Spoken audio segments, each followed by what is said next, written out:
இயேசு கிறிஸ்துவின் நாமத்தில் அன்பின் வாழ்த்துக்கள். இந்த நாளில் ஆண்டவர் உங்களுக்கு தருகிற வார்த்தை மார்க் எழுதின சுவிசேஷம் அதிகாரம் 5:19. கர்த்தர் உனக்கு இறங்கி உனக்கு செய்தவைகளை எல்லாம் அவர்களுக்கு அறிவி என்று சொன்னார். பிரியமானவர்களே, இந்த கால வேளையில உங்களோடு கூட ஆண்டவர் இந்த வசனத்தின் மூலமாக பேச போகிறார். யாருடைய வாழ்க்கையில கர்த்தர் அற்புதத்தை செய்தார் என்றால், இந்த மார்க் எழுதின சுவிசேஷம் 5வது அதிகாரத்தை நம்ம தியானிக்கிற வேளையில பயங்கரமான லேகியோன் என்ற பிசாசு பிடித்திருந்த ஒரு நபரை குறித்து தான் எழுதப்பட்டிருக்கிறது. சாதாரணமாக அல்ல, அந்த மனிதனுடைய வாழ்க்கையே முழுவதுமாக அழித்து போடும்படியாக பொல்லாத பிசாசனுடைய கிரியை அந்த மனிதனுக்குள்ளாக காணப்பட்டது. அந்த மனிதன் தங்கியிருந்த இடமே கல்லறை. தன்னுடைய சரீரத்தை எல்லாம் கல்லுகளினால கீறி கொண்டு கல்லறையில இருந்து கொண்டு தன்னுடைய வாழ்க்கையே அழிந்து போகிற சூழ்நிலைக்குள்ளாக காணப்பட்ட அந்த மனிதனுடைய வாழ்க்கையில தான் இயேசு அற்புதத்தை செய்தார். பிரியமானவர்களே, இயேசு அந்த இடத்துக்கு கடந்து வரும்போது அந்த மனிதனுக்குள்ளாக இருக்கிற பிசாசுடைய கிரியைகள் நிற்க முடியல.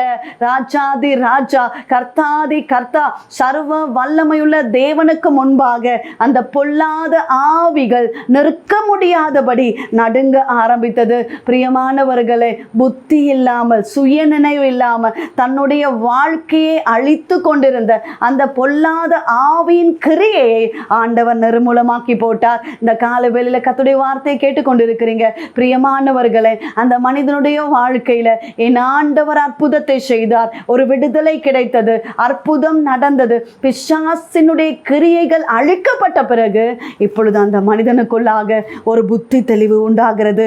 வஸ்திரம் தரித்து இப்பொழுதுதான் ஆண்டவரோடு கூட போக வேண்டும் என்று இந்த மனிதன் எதிர்பார்த்த போது கர்த்தர் சொன்ன காரியம், உனக்கு இறங்கி உனக்கு செய்ததையெல்லாம் நீ மற்றவர்களுக்கு அறிவி என்று சொல்லி இந்த கால வேளையில கர்த்தருடைய வார்த்தையை கேட்டுக்கொண்டு இருக்கிறீங்க. எவ்வளோ நெருக்கங்கள், எவ்வளோ பிரச்சனைகள், எவ்வளோ போராட்டங்கள் நம்முடைய வாழ்க்கையில வந்தது. ஆண்டவர் நமக்கு இறங்கினாரு, ஆண்டவர் நம்முடைய வாழ்க்கையில அற்புதத்தை செய்தாரு. எவ்வளவு பெரிய பிரச்சனைகள் இருந்தோம், ஆனாலும் மனதுருக்கமுடைய ஆண்டவர், இறங்குகிற ஆண்டவர், அற்புதத்தை செய்த ஆண்டவர் நம்முடைய வாழ்க்கையில செய்திருக்கிறாரு. அநேகருக்கு அறிவிக்கும்படியாக கர்த்தர் நம்மை தெரிந்தெடுத்திருக்கிறார். பிரியமானவர்களே, கர்த்தர் உங்களுக்கு செய்த நன்மைகளை அநேகருக்கு அறிவியுங்கள், அநேகருக்கு தெரியப்படுத்துங்க. கர்த்தர் நடத்துவார். இம்மட்டும் நடத்தின ஆண்டவர் இனிமேலும் உங்களை நடத்துவார். பலவிதமான போராட்டங்களுக்குள்ளாக நீங்க காணப்படலாம், பலவிதமான நெருக்கம், பிசாசுடைய கிரியைகளுக்குள்ளாக நீங்கள் நெருக்கப்பட்டு கொண்டிருக்கலாம். இயேசுவை நோக்கி கூப்பிடுங்க, தேவனை நோக்கி கூப்பிடுங்க.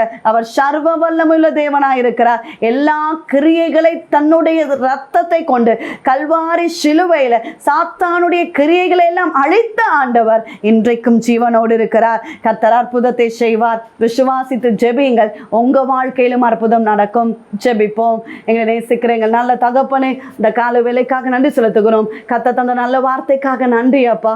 ஆண்டவரே, எவ்வளவு பொல்லாத ஆவியின் கிரியைக்குள்ளாக அடிமைப்பட்டிருந்த, ஒடுக்கப்பட்டு தன்னுடைய வாழ்க்கையை அழிந்து போய் கொண்டிருந்த அந்த மனிதனுடைய வாழ்க்கையில என் ஆண்டவர் இறங்கி விடுதலையை தந்தது போல தேவ பிள்ளைகளுடைய வாழ்க்கையில ஒரு விடுதலை உண்டாகட்டும், அற்புதங்கள் நடக்கட்டும், அதிசயங்கள் நடக்கட்டும். பொல்லாத ஆவியின் கிரியைகளை இயேசுவின் அதிகாரமுள்ள நாமத்தினால நிர்மூலமாக்கி ஜெபிக்கிறோம். கர்த்தர் அற்புதத்தை செய்கிறபடியினால ஸ்தோத்திரம். இந்த நாள் முழுவதும் உங்க கரம் தாங்கி நடத்தட்டும். செய்கிற வேலைகள், வருமானங்கள், தொழில்களை ஆசீர்வதிங்க. தேவ பிள்ளைகளோடு கர்த்தருடைய கரம் கூட இருக்கிறபடியினால ஸ்தோத்திரம் ஆண்டவரே. ஏசப்பா, நீர் அற்புதத்தை செய்யுங்கப்பா, அதிசயங்களை காண பண்ணுங்கப்பா. ஒரு குழந்தை வேண்டும் என்று சொல்லி ஜெபித்து கொண்டிருக்கிறாங்கப்பா, அநேக வருடங்களாக எதிர்பார்த்து கொண்டிருக்கிறாங்க. சுவாமி, நீர் அற்புதத்தை செய்யுங்கப்பா, அற்புதத்தை செய்வீராக, நன்மைகளை தருவீராக. கடன் பாரத்தோடு இருக்கிற குடும்பங்களுக்காக ஜெபிக்கிறோம். கர்த்தர் அற்புதத்தை செய்யுங்க. கடன் பாரங்கள் மாறும்படியாக ஜெபிக்கிறோம். பலவீனத்தோடு இருந்து கொண்டு என்னோடு சேர்ந்து ஜெபித்து கொண்டிருக்கிறாங்க. சுவாமி, நீர் இப்பொழுதே அற்புத சுகத்தை தருகிறபடியினால ஸ்தோத்திரம். இந்த நாள் முழுவதும் உங்க கரம் தாங்கி நடத்தட்டும். ஆசீர்வதிப்பீராக. குடும்பங்கள சமாதானம் உண்டாகட்டும். கவர்மெண்ட் எக்ஸாம் எழுதி கொண்டு ரிசல்ட்டுக்காக எதிர்பார்த்து கொண்டு இருக்கிறாங்கப்பா. நல்ல ரிசல்ட்டை கத்த தருகிறபடியினால ஸ்தோத்திரம். நல்ல வேலை வாய்ப்புகளை தருவீராக. இயேசு கிறிஸ்துவின் நாமத்தில் ஜெபிக்கிறோம் எங்கள் ஜீவனுள்ள நல்ல தகப்பனே, ஆமென். பிரியமானவர்களே, கர்த்தர் உங்களோடு பேசியிருக்கிறார். ஏசப்பா உங்க வாழ்க்கையில அற்புதத்தை செய்வார். உங்களுக்காக, உங்களுடைய ஜெப விண்ணப்பங்களுக்காக நாங்கள் ஜெபிக்கிறோம். நீங்களும் எங்களுக்காக, எங்களுடைய ஊழியங்களுக்காக ஜெபித்துக் கொள்ளுங்கள். டிவோஷன் மூலமாய் உங்களோடு ஆண்டவர் பேசுகிறதை எங்களோடு பகிர்ந்து கொள்ளுங்கள். இந்த வார்த்தை அநேகருக்கு பிரயோஜனமா இருக்குமே என்றால் அநேகருக்கு ஷேர் பண்ணுங்க. God bless you.